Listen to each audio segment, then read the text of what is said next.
सभी का स्वागत है एक बार फिर से एक इम्पॉर्टेंट जानकारी के साथ फिर से हम हाजिर हैं। और आपके चहेते सर डॉक्टर सतपाल सर से आपके कुछ प्रश्न हैं, उसको लेकर के सर के साथ हैं। सर, एनटीए ने रिजल्ट जो है रिजल्ट नहीं बल्कि आंसर की जारी कर दिया है और संभावना है कि वो जल्द फिर रिजल्ट भी जारी कर देगा और उसके बाद एडमिशन प्रक्रिया शुरू होंगी। ऐसे में विद्यार्थियों को क्या करना चाहिए? क्योंकि मेरा अपना अनुभव ये कहता है कि एडमिशन के समय डॉक्यूमेंट काफ़ी कंप्लीट होने चाहिए। और बच्चे अभी क्या करते हैं कि इसको फन मोमेंट और फन पीरियड समझ के घूमने और उधर उधर जाने में इस्तेमाल करते हैं और थोड़े चिंतित भी होते हैं। लेकिन एडमिशन के समय जो डॉक्यूमेंट्स रिक्वायर्ड होता है, मिसिंग होती है, उसके लेकर के जब बच्चे एडमिशन और काउंसलिंग के लिए जाते हैं तो काफ़ी उनको दिक्कत होती है। तो मुझे लगता है कि इस पे सर आप मार्गदर्शन करें उन विद्यार्थियों का कि इस समय जो अभी बचा समय है उसका कैसे वो सदुपयोग करें और डॉक्यूमेंट्स पर ध्यान दें और भी कुछ चीज़ें जो रजिस्ट्रेशन और काउंसलिंग के समय क्या क्या ध्यान रख सकते हैं। क्योंकि सर आप एडमिशन कमेटी में रहते हैं और एडमिशन करते हैं विद्यार्थियों को, तो आपको ज़्यादा अनुभव है, वही अनुभव हम चाहते हैं कि आप विद्यार्थियों के साथ साझा करें। देखिए, दो तीन बातें हम अपने विद्यार्थियों से शेयर करना चाहेंगे। पहली तो ये है कि आप भले ही 230 नंबर पाए हैं, आप सेफ हैं, आपको जेएनयू ही जाना है, इसमें कोई संदेह नहीं है। लेकिन आप जब भी रजिस्ट्रेशन करें तो आप कम से कम 2-3 ऑप्शन रखें। आप उसके लिए अगर आपको जेएनयू जाना है तो जेएनयू में रजिस्ट्रेशन करें, लेकिन एक दो यूनिवर्सिटी और भी बैकअप, जैसे हैदराबाद रख हाँ, लिया बैकअप या अलीगढ़ रख लिया या फिर आपने बीएचयू रख लिया, या कोई एक यूनिवर्सिटी, एक बिल्कुल, दो यूनिवर्सिटी और रखा। ताकि बाद में जो भी विकल्प या मन बदले कोई कुछ अगर भी परेशानी प्रसिद्धि हो, हम्म, अगर आपने मान लिया सिर्फ जेएनयू चूज किया, रजिस्ट्रेशन किया और किसी कारणवश कोई डॉक्यूमेंटेशन में या फिर कोई अदर समस्या हुई और आप एडमिशन नहीं ले पाए तो आपका 1 साल बर्बाद हो जाएगा। बिल्कुल सर, ये बहुत बड़ी बात है, विद्यार्थियों को ये तो ध्यान रखना। आप एक दो बैकअप प्लान लेके चलिए, ठीक सर। पहली बात ये। दूसरी बात, जब भी आप रजिस्ट्रेशन करें यूनिवर्सिटीज के लिए तो आप सही मोबाइल नंबर और ईमेल डालें, क्योंकि जो भी यूनिवर्सिटी आपसे संपर्क करेगी बिल्कुल वो सर, आपके मेल या फोन से करेगी। बिल्कुल। अगर आप ईमेल अपना और ईमेल आईडी और अपना मोबाइल फोन नंबर गलत दिए हैं तो फिर आपको सूचना नहीं मिल पाएगी समय से। कई बार विद्यार्थी अपने गार्जियन का या किसी संबंधियों का या जो फॉर्म फिलअप करता है सर उसी का नंबर और मेल हो जाता है। फॉर्म वो किसी से फिलअप करें उससे कोई प्रॉब्लम, लेकिन मेल इस भी, बात का ध्यान रखें कि हाँ, अपना नंबर दें और मेल भी अपना ही दें। हाँ, और उसको रेगुलरली विजिट करते रहें। दूसरी बात, बहुत सारे विद्यार्थी जो लापरवाही बस, अगर वो एलिजिबल हैं ईडब्ल्यूएस के लिए लेकिन वो सर्टिफिकेट नहीं बनवाते हैं, हाँ, और अगर आपने क्लेम किया है ईडब्ल्यूएस में और आपके पास सर्टिफिकेट नहीं है तो आपको ईडब्ल्यूएस का लाभ नहीं मिलेगा। बिल्कुल और सर, हो सकता है कि इस छोटी सी गलती के लिए आपको बड़ा खामियाजा भुगतना पड़े। बिल्कुल। अपने इसलिए अभी से जो भी आप डॉक्यूमेंटेशन, जो दस्तावेज हो उसको 2 भाग में बांटते हैं।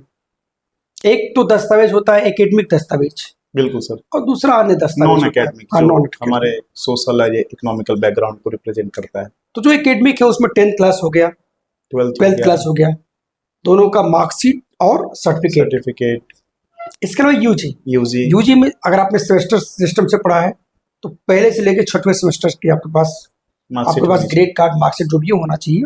ये आपने अगर वार्षिक व्यवस्था पढ़ाई की है, ईयरली आपने पढ़ाई की है तो आपके पास 3 साल का मार्कशीट होना चाहिए।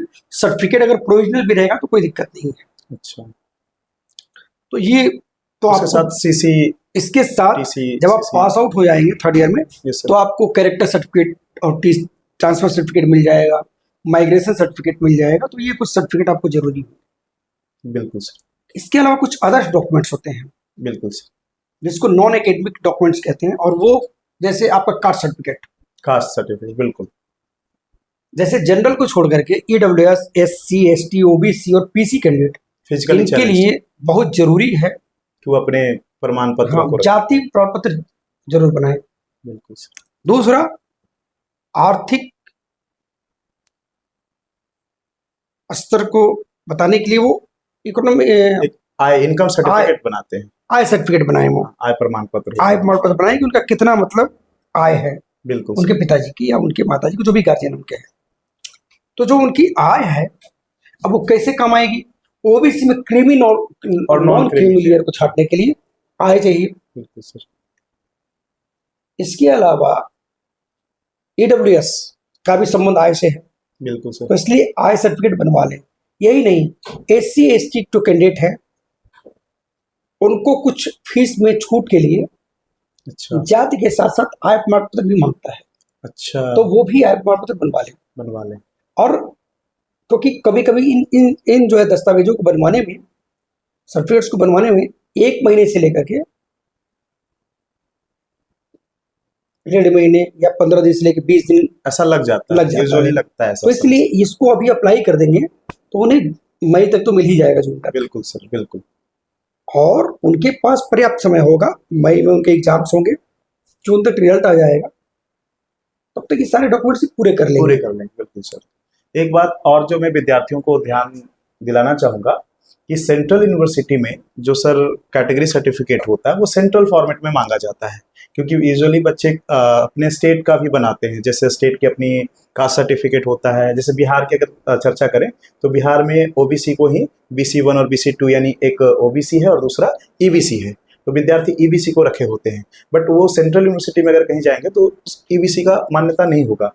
तो डिपेंड करता है कि वो किस यूनिवर्सिटी में अप्लाई कर रहे हैं, तो उस यूनिवर्सिटी, अगर वो सेंट्रल यूनिवर्सिटी है तो सेंट्रली लेवल का जो फॉर्मेट का जो डॉक्यूमेंट है उसको वैलिड मानता है। तो विद्यार्थी उस तरह का डॉक्यूमेंट भी बना लें कि सेंट्रल लेवल में जाते हैं तो सेंट्रल लेवल का जो फॉर्मेट है उस स्तर का डॉक्यूमेंट वो अपने ओबीसी या कास्ट या कैटेगरी सर्टिफिकेट में बना लें। इसके अलावा जो पीसी फिजिकली चैलेंज बच्चे होते हैं या Yes, sir. दिव्यांग बच्चे जो होते हैं, उनको भी दिव्यांगता का सर्टिफिकेट चाहिए, बिल्कुल सर। वो क्लेम कर रहे हैं। कर रहे हैं तो इसके अलावा अगर स्पोर्ट्स कोटे से आपको एडमिशन लेना है जी, तो आपको स्पोर्ट्स कोटे से एडमिशन के लिए आपके पास वैलिड सर्टिफिकेट होना चाहिए। बिल्कुल सर। तो ये सारे, और आप अगर इसके लिए अगर आपने क्लेम किया, अगर रजिस्ट्रेशन करते हुए, तो फिर आपको वो काउंसलिंग में सर्टिफिकेट देने पड़ेंगे सारे। बिल्कुल तो सर। आप जब भी ये फॉर्म भरें तो बहुत सोच समझ के भरें और सतर्कता से भरें, सतर्क रहें कि कभी भी मेल या कॉल या हाँ, कुछ ऐसा चीज कुछ आ जाए तो जाए। आप कम्युनिकेट कर पाएं, हाँ। फीडबैक दे पाएं उनके साथ। तो बहुत बड़ी जानकारी आपने दी सर, क्योंकि ये बहुत जरूरी है कि सिर्फ मार्क्स लाना ही आपका एडमिशन को कंप्लीट नहीं करता है, जब तक कि ये फर्स्ट फेज है, समझ सकते हैं। दूसरा फेज है आपकी काउंसलिंग, रजिस्ट्रेशन, और यहाँ भी बहुत सतर्कता रखनी होगी, ध्यान रखना होगा।